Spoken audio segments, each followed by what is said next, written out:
Hey guys, Brian Hilliard here, author of the best-selling book, Networking Like a Pro, and creator of the popular program, How to Build an Audience and Get a Steady Stream of Coaching Clients Without Being Pushy. And I am fired up here today because we are going to tackle something.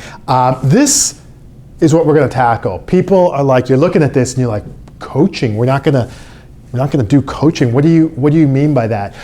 What I mean is quite simply that people are not looking for coaching anymore, all right? Maybe they were when you first got started, maybe they were even 5 years ago, but people are not looking for coaching anymore. You're like, boy, Brian, that's like a strong statement. What do you mean? Like, does that mean do we all stop? What do you mean people aren't looking for coaching anymore? No, people aren't looking for coaching per se.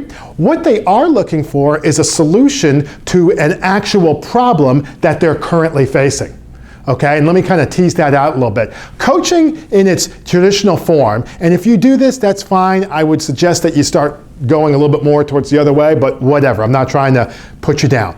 Coaching in its traditional form is a conversation where there's back and forth, and it's exploratory, and it's, obviously it's growth oriented, and that's totally fine. And like I said, there are still people maybe who are looking for that, but I think as we get further and further, as people have less time, as people have less patience, as coaching becomes more prevalent, and they realize that they can get stuff done quicker, I don't think people are looking for coaching per se. I think they're looking for a solution to a problem that they're currently facing.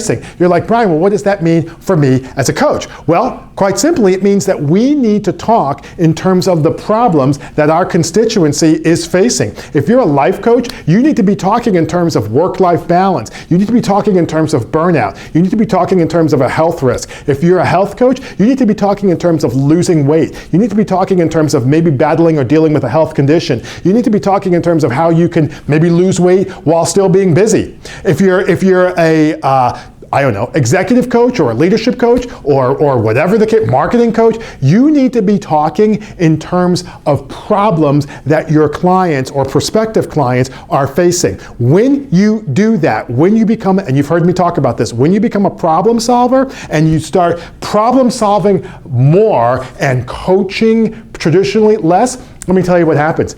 People come out of the woodwork. They come out of the woodwork. They're like, oh my gosh, I didn't know that you actually talked about this. Now you're thinking to yourself, I'm a health coach. What the heck did you think I would do? Well, they're thinking, I never actually heard you talk about weight loss. I heard you talk about eating the right foods. I heard you talk about drinking more water. I heard you talking about, cutting out sugar or whatever, but I didn't actually hear you talk about weight loss. But now that you're talking about weight loss, you're talking my language. You're talking about a problem that I have. You're meeting me where I'm at.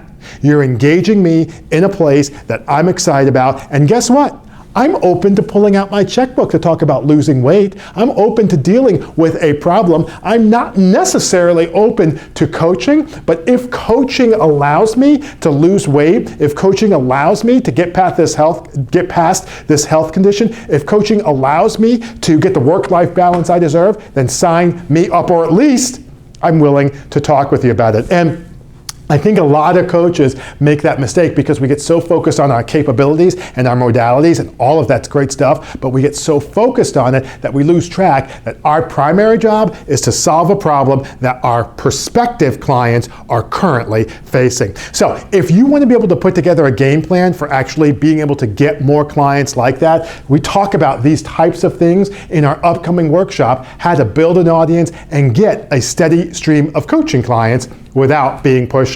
Now, this is a small group class, and what that means is we have 6 sessions where we talk every other week for an hour each, all right? And during that time, we'll talk about things like 10 ways to be able to get a steady stream of coaching clients without being pushy. We talk about 5 ways to be able to build an audience and grow your following. We talk about 4 ways to be able to leverage social media, including LinkedIn. We talk about 3 ways that you can actually stop talking to tire kickers and start building an audience of people who actually can afford your rates. We talk about 2 ways to be able to create a clear, consistent marketing message. Bottom line is I actually walk you through an entire process of what you can do to build your coaching practice and do so in a way that's not pushy, salesy, or otherwise over the top. Now, like I said, this is actually a small group environment, so we're talking about anywhere from 2 to 20 folks. I limit it to that. That way people, if they have any questions or if they